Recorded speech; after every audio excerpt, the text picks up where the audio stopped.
नमस्कार, स्वागत है आपका संवाद 365 में। आपके साथ मैं हूं दिग्विजय सिंह चौहान। हाजिर हूं उत्तराखंड की खबरों को लेकर। आइए नजर डालते हैं उत्तराखंड में क्या कुछ खास चल रहा है, क्या कुछ उत्तराखंड की खबरें हैं। मुख्यमंत्री त्रिवेंद्र सिंह रावत ने मीडिया सेंटर सचिवालय में आयोजित प्रेस वार्ता को संबोधित करते हुए कहा कि प्रधानमंत्री नरेंद्र मोदी के नेतृत्व में आत्मनिर्भर भारत अभियान कोविड-19 की विपरीत परिस्थितियों को अनुकूल बनाने के साथ ही आधुनिक भारत की पहचान भी बना रहा है। मुख्यमंत्री ने आगे कहा कि आत्मनिर्भर भारत में एमएसएमई क्षेत्र को कई तरह की रियायतें देते हुए मजबूती प्रदान की गई है। साथ ही गरीबों, किसानों, श्रमिकों के कल्याण के लिए भी कई कदम उठाए गए हैं। देहरादून सिटी बस महासंघ के अध्यक्ष विजयवर्धन डंडरियाल के द्वारा आरटीओ को सिटी बसों की आर्थिक स्थिति से अवगत करवाया गया, जिसमें कहा गया कि कोविड-19 की वजह से पहले से ही सिटी बस संचालकों की हालत खराब है और विक्रम ई रिक्शा के डग्गामार की वजह से हालत बद से बदतर होते जा रहे हैं। इसीलिए यदि टेम्पो, विक्रम और ई रिक्शा में न्यायालय के आदेश का अनुपालन नहीं कर पाया गया तो 10 दिन के बाद अपनी गाड़ियों को सरेंडर कर देंगे और न्यायालय के आदेशों के अनुसार उच्च न्यायालय की शरण में जाएंगे। कि हमने जो है कुछ रूटों पर अपनी सिटी बसें चलाई थी, जिसमें कि हमें आर्थिक नुकसान उठाना पड़ रहा है, क्योंकि आपने देखा होगा जगह जगह से जो विक्रम जो है फुटकर सवारियां उठा रहे हैं और ई रिक्शा भी जो है प्रतिबंधित थे मेन शहर के रूटों पे, लेकिन मुख्य मार्गों पे वो भी ई रिक्शा चल रहे हैं, तो कहीं ना कहीं सिटी बसों को नुकसान उठाना पड़ रहा है। इसलिए हमने जो आरटीओ महोदय को ज्ञापन दिया है, उसमें आरटीओ महोदय को हमने 10 दिन का टाइम दिया गया है, जिसमें हमारे द्वारा माननीय उच्चतम न्यायालय के आदेश, माननीय उच्च न्यायालय के आदेश और कहीं ना कहीं जो हमारा और आरटीओ महोदय का जो है हमारी 6 दिन की हड़ताल में जो समझौता हुआ था उसका आदेश और ई रिक्शा का जो सरकार द्वारा नोटिफिकेशन किया गया है उस आदेश को भी लगाया गया है। सीमांत जनपद चमोली में हरेला कार्यक्रम धूमधाम से मनाया जा रहा है। पौधरोपण अभियान के तहत विद्यालय शिक्षा, युवा कल्याण एवं पंचायती राज मंत्री अरविंद पांडे ने जनपद के विद्यालयों में पहुंचकर कई प्रजातियों के पौधों का रोपण किया। हरेला पर्व की शुभकामनाएं देते हुए अरविंद पांडे ने कहा कि ये पर्व सभी के जीवन में सुख, समृद्धि और खुशहाली लाए। हरेला पर्व हम सबके जीवन के लिए अत्यधिक महत्वपूर्ण पर्व है। प्रकृति को हरा भरा रखकर पर्यावरण को स्वच्छ बनाने के लिए उन्होंने सभी को पौधरोपण करने के लिए प्रेरित भी किया।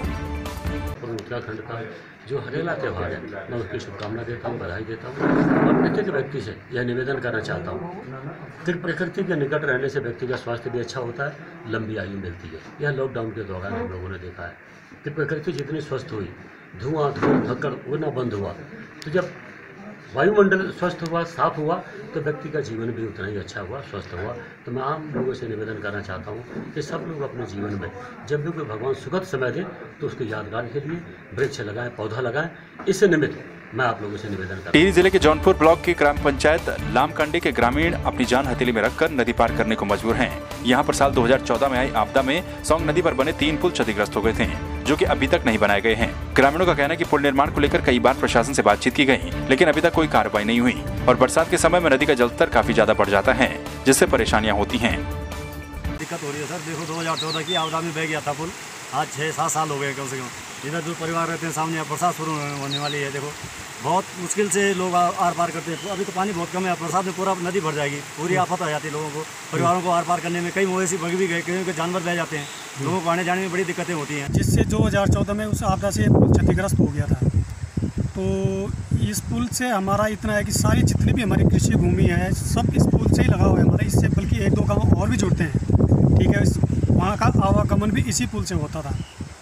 तो तब से लेके आज तक जितने भी, मैं ये नहीं बोलता कि कोई जनप्रतिनिधियों ने कुछ नहीं किया, जितने भी लोग यहाँ इस पे जनप्रतिनिधि, हमसे पहले भी प्रधान रहे थे, हमसे पहले भी क्षेत्र पंचायत, जिला पंचायत सदस्य रहे थे, लेकिन 2014 से लेके अभी तक इस पुल पे कोई वो नहीं हुआ, इस पुल का कोई सुनवाई नहीं हुई, कहीं से भी किसी प्रकार की कोई सुनवाई नहीं हुई। जो 2014 में जब आपदा आई थी तो 3-4 गाँव के पुल टूटे थे, उसमें हमारे सभी गाँव को परेशानी है। कोई नदी वार पार रह जाता है, जैसे बरसात का टाइम आता है तो कोई जब गधेरे आ जाते हैं तो नदी उधर रह जाते हैं, इधर के इधर रह जाते हैं, बहुत परेशानी है। और पिछली बार जब मैं लामकांडे से प्रधान थी तो हर विभागों में मैंने एक प्रस्ताव हर बार दिए।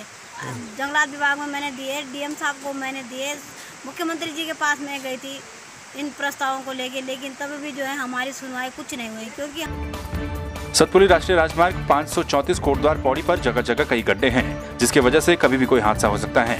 सतपुली के पास चंद्री बैंड पर सुबह एक हरियाणा से आ रहा बकरियों से भरा ट्रक बेकाबू होकर दुर्घटनाग्रस्त हो गया।